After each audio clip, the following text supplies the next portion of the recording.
नमस्ते सदा वत्सले मातृभूमि। हम लोग डिस्कशन करने जा रहे हैं ऑनरेबल हाई कोर्ट के एक निर्णय की। और हाई कोर्ट बंद करो। हाई कोर्ट का निर्णय हम सब जान रहे हैं कि शायरा बानो के केस में ऑनरेबल सुप्रीम कोर्ट ने ट्रिपल तलाक को अवैधानिक घोषित कर दिया था।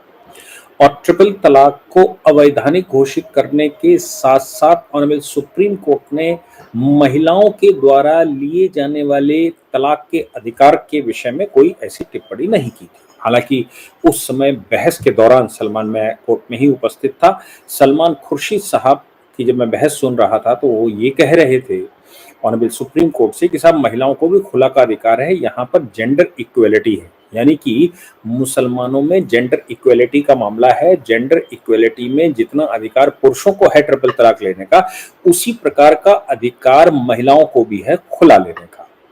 खुला के विषय में, तलाक के विषय में मैं कई बातें बता दूं कि तलाक़े सुन्नत और तलाक़े विद्दत ऐसी दो तलाक मानी जाती है। तलाक़े सुन्नत का मतलब होता है कि तलाक जो कि कुरान में लिखी गई है। तलाक़े विद्दत का मतलब है कि वो रॉन्ग फॉर्म ऑफ तलाक है, तलाक का सही रूप नहीं है लेकिन तलाक है, मतलब तलाक का सही रूप नहीं है लेकिन तलाक है।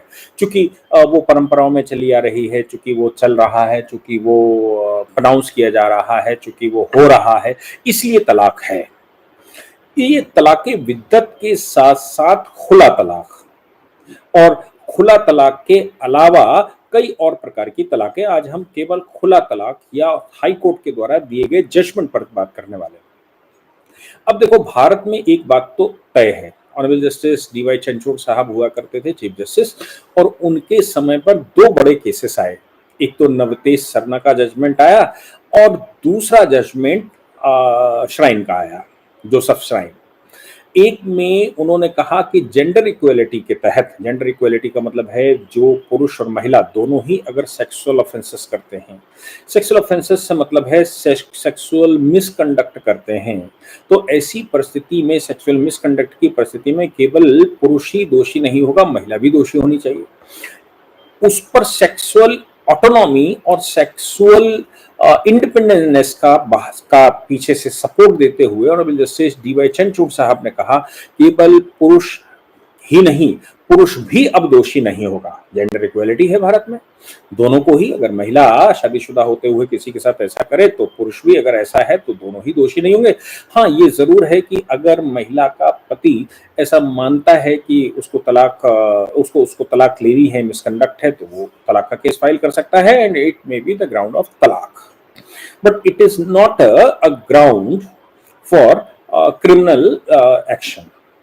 फिर दूसरा केस 377 आईपीसी का आया और उसमें भी जेंडर इक्वेलिटी की बात कही गई। ऑनरेबल सुप्रीम कोर्ट ने डीक्रिमिनलाइजेशन कर दिया। डीक्रिमिनलाइजेशन मतलब अननेचुरल सेक्स को डीक्रिमिनलाइजेशन कर दिया। और यहाँ तक कि उस बेंच के कुछ जजेस ने तो यहाँ तक रिकमेंडेशन कर दी थी और ये कहा था कि अगर जेंडर न्यूट्रल जेंडर, या दूसरे शब्दों में कहा जाए कि सेम सेक्स मैरिज करना चाहें तो उन्हें क्या समस्या है, इट्स अ फंडामेंटल राइट। हालांकि बेंच की जो मेजोरिटी में आया था उन्होंने इस बात को स्वीकृति नहीं दी, लेकिन हाँ, ये डीक्रिमिनलाइजेशन जरूर कर दिया था अननेचुरल सेक्स को, यानी कि पुरुष पुरुष, महिला महिला, या इस तरह का।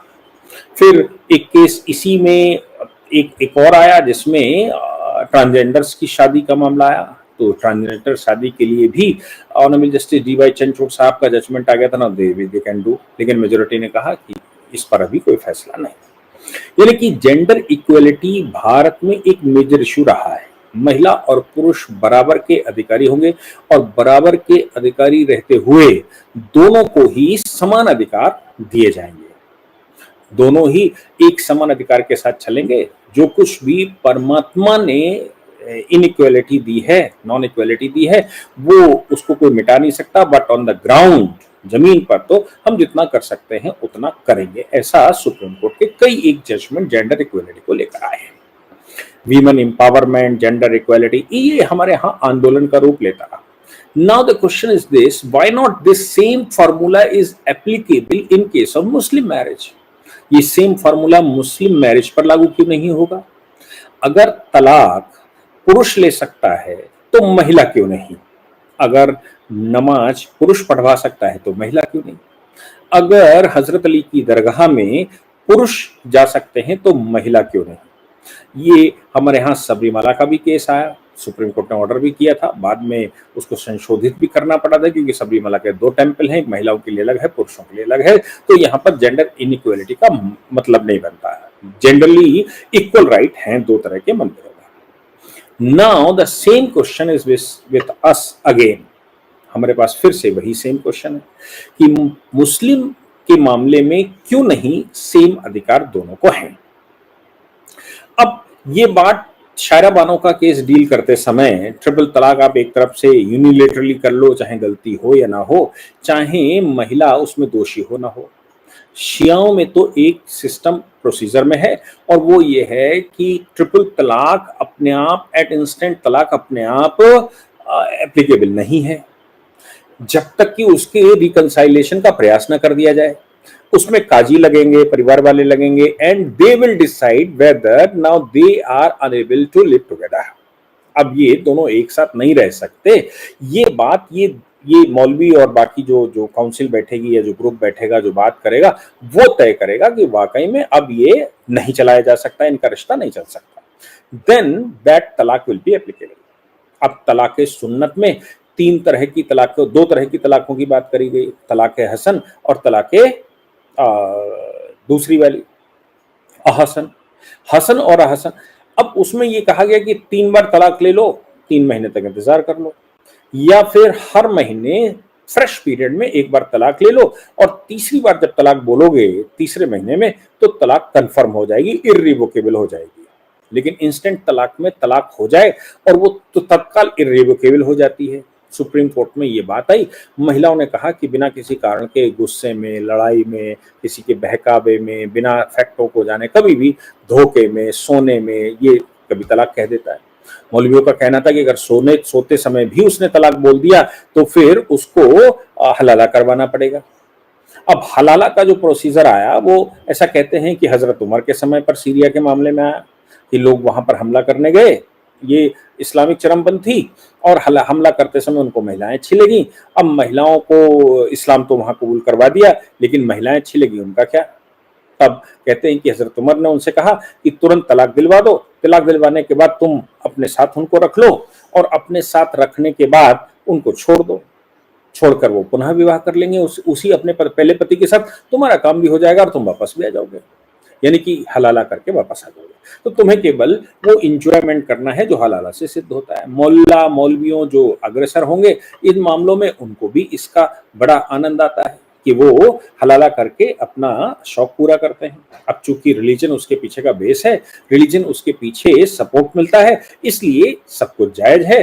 पब्लिक एट लार्ज उस पर कोई सवाल भी नहीं कर सकती। सवाल एक और है, जब ट्रिपल तलाक को इंस्टेंट तलाक को सुप्रीम कोर्ट ने शायरा बानो के केस में अनकॉन्स्टिट्यूशनल डिक्लेयर कर दिया था। Now the question is before the court also. Telangana high court में इसी तरह का एक मैटर आया। तेलंगाना हाई कोर्ट ने जो जजमेंट किया है मुझे लगता है निश्चित रूप से ये सुप्रीम कोर्ट में चैलेंज होगा कि ये मुझे लगता है, और इस पर फिर से एक कॉन्स्टिट्यूशनल बेंच बैठानी पड़ेगी, बड़ी बेंच, ना कॉन्स्टिट्यूशनल बैठानी पड़े but substantial question of law है, that is why there must be 5 जजेस बेंच, नहीं एटलीस्ट फुल बेंच 3 जजेस की तो बिठानी पड़ेगी। तेलंगाना हाई कोर्ट के 2 जजेस की बेंच के सामने जो सवाल आया वो सवाल ये था कि एक महिला अपने पति से तलाक लेना चाहती है। उसने अपने पति से कहा कि मैं तुमसे तलाक लेना चाहती हूँ, खुला करना चाहती हूँ। पति ने उसकी अनुमति नहीं दी, क्योंकि खुला का प्रोसीजर ये वैसा नहीं है इंस्टेंट तलाक की तरह। खुला का प्रोसीजर ये है कि now she haves to request to the husband that I want to get the release from you and for that we can negotiate. उसके लिए हम तुम निगोशिएट कर सकते हैं, उसके लिए हम तुम्हें पेमेंट डाल सकते हैं। और पेमेंट्स मतलब है जो मेहर का अमाउंट हमने लिया है वो तो वापस करेंगे ही करेंगे, और इसके अतिरिक्त और जो तुम कहोगे तो नेगोशिएट कर लेते हैं, उतना पेमेंट डाल देंगे, हमें मुक्त कर दो। यानी कि जो पुराने जजमेंट कह रहे हैं महमूद वगैरह के, वो ये कह रहे थे कि जो शादी है यानी कि निकाह है, निकाह में जो मेहर है that is an price of sale, like equally to the sale. ये सेल का प्राइस है, अब सेल का प्राइस है तो प्राइस वापस करो, तो फिर रीसेल हो जाएगी, यानी कि वापसी हो जाएगी। और अब दोबारा चूंकि सेल करना चाहते हो, रिलीज होना चाहते हो, तो now you have to make the fresh payment as per the negotiation. तो खुला में वो रिक्वेस्ट करती है कि मुझे रिलीज कर दो, और मुझे रिलीज कर दो, मैं तुम्हारा मेहर वापस कर दूंगी, whatever the sale price you have paid to me I will give you back. और फिर नेगोशिएट कर लेते हैं टेबल पर बैठकर, जो होगा वो वापस कर देंगे। ये खुला का प्रोसीजर है। मींस खुला का जो अब तक का एस्टेब्लिश रूल था वो ये था कि now the female will request and the husband will accept it. महिला रिक्वेस्ट करेगी और पति को स्वीकारना होगा। अगर पति उसको स्वीकार नहीं करता है तो फिर खुला का तलाक नहीं हो सकता। Now the substantial question of law is this in the court before the Telangana high court, that अगर महिला जेंडर इक्वलिटी भारत में है तो फिर क्या जो ट्रिपल तलाक के मामले में पुरुषों पर लागू होता है वैसा ही कानून क्या महिलाओं पर भी लागू होगा? क्या जैसे पुरुष 3 बार तलाक करके तलाक ले सकता है, क्या महिला भी वैसे ही तलाक ले सकती है? महिला ने बहुत सारे प्रयास करे, प्रयास करने के बाद वो उनकी इस्लामिक काउंसिल बैठी, उसके सामने भी गए, फिर वो डिस्ट्रिक्ट कोर्ट में गए। डिस्ट्रिक्ट कोर्ट ने महिला के पक्ष में ऑर्डर कर दिया। Now it's an absolute right, और एब्सोल्यूट राइट के तहत अगर उसने खुला मांगा है, उसने कई एक प्रयास किए हैं, कई बार कहने के बाद आप मान नहीं रहे हो, now she can do so, decide कर दिया। हाई कोर्ट गए, high court confirmed it. High court ने क्या कहा? हाई कोर्ट के 2 जजेस की बेंच बैठी और 2 जजेस की बेंच ने इस पर क्लैरिटी दी। 2 जजेस की बेंच ने इस पर क्लैरिटी दी। आप चाहें तो उसका साइटेशन नोट कर लें, और बड़ा इंपॉर्टेंट केस है। That is Mohammad Arif Ali versus Shrimati Afsarunnisa and others. Mohammad Arif Ali versus Shrimati Afsarunnisa and others. 24/6 को, यानी कि 24 अभी कल के दिन 24/6/2025 का जजमेंट है। Honourable justice Mousumi Bhattacharya, honourable justice BR Madhusudan Rao, ये 2 जजेस की बेंच थी। इनके सामने क्वेश्चन तो बड़े बड़े थे। सवाल ये था, whether reporters of the local newspaper may be allowed to see the judgement. यहां देख सकते हैं इसको, ये जजमेंट में लिखा है। Whether the copies of judgement may be marked to law reporters, yes कर सकते हैं। Ladyship wishes to see the fair copy of judgment, whether her ladyship wishes to see the fair copy of the judgment, no। है honourable justice Mousumi Bhattacharya ने announce किया। मौसुमी भट्टाचार्य नाम सुन के ही लगता है बंगाली महिला है, और बंगाल में तो एक बड़ा इशू है।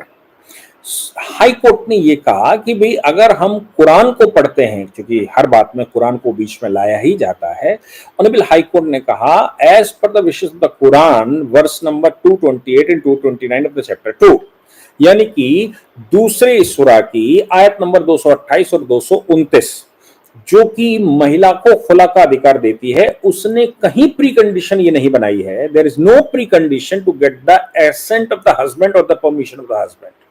उसने कहीं नहीं बताया है कि पति की अनुमति चाहिए या फिर पति की अनुमति के बगैर खुला नहीं हो सकता।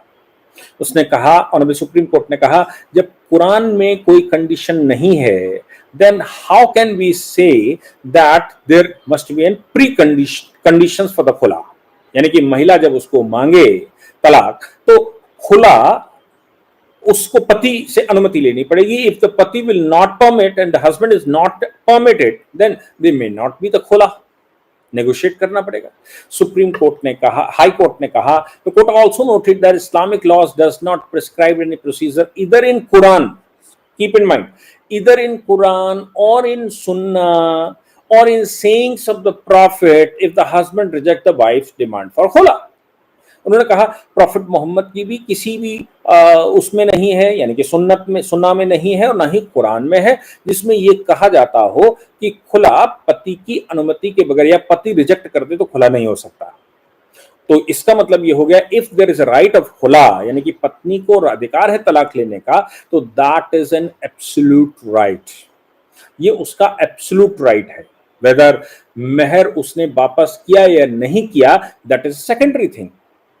देखिए, अभी तक जो प्रैक्टिस में है वो ये है कि सेल प्राइस है तो मेहर वापस करना पड़ेगा, यानी कि पैसा वापस करना पड़ेगा जो भी उसने मेहर दिया, लाख 2 लाख 50,000 10,000। और अगर वो यहाँ पर कह रहे हैं save and accept to the negotiate the return of the dower mehr और अ पार्ट ऑफ इट। हाँ, ये नेगोशिएशन हो सकता है कि वो थोड़ा हिस्सा या कुछ हिस्सा या पूरा मेहर वापस करना चाहे या लेना चाहे, तो नेगोशिएशन का पार्ट केवल मेहर के हिस्से में है।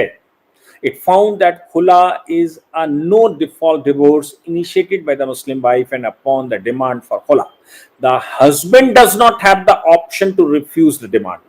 यानी कि पति को यह अधिकार नहीं है कि वो मना कर सके कि मैं तलाक नहीं लूंगा।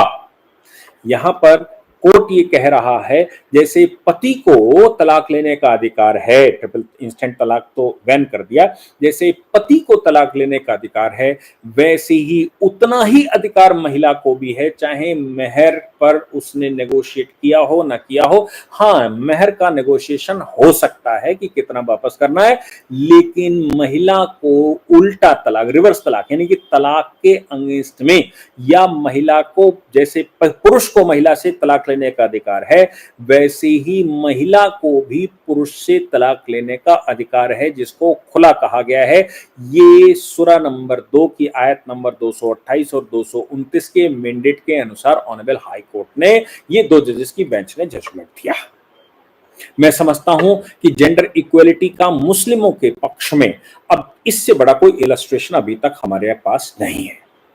और मैं जैसे कह रहा हूं कि ये जो खुला दिया गया है ऑनरेबल हाई कोर्ट के 2 जजेस की बेंच के द्वारा, निश्चित रूप से ये जो इस्लाम की प्रैक्टिस करने वाले लोग हैं, जो शाहबानों के जजमेंट को चैलेंज करने वाले लोग थे, जो शायराबानों के केस को जजमेंट को चैलेंज करने वाले लोग थे, वो निश्चित रूप से चाहे वो पार्टी हो ना हो, इस जजमेंट को ऑनरेबल सुप्रीम कोर्ट में चैलेंज करेंगे। और अब केंद्र सरकार उसमें चूंकि पार्टी बनेगी ही बनेगी, कानून का मसला है, इसलिए अब इस मामले में कुछ बड़ा निर्णय हमको सुनने को मिल सकता है, कुछ बड़ा होने को मिल सकता है। जो लोग भी सुप्रीम कोर्ट में इस तरह के केसेस में अपीयर होते हैं उनको मुझे लगता है इस पर अभी से तैयारी शुरू कर देनी चाहिए। जो लोग आईए फाइल करके अंदर जाते हैं उनको भी तैयारी शुरू कर देनी चाहिए। जो लोग पीआईएल वगैरह डालते हैं उनको भी तैयारियां शुरू करनी चाहिए। They must have to collect the documents.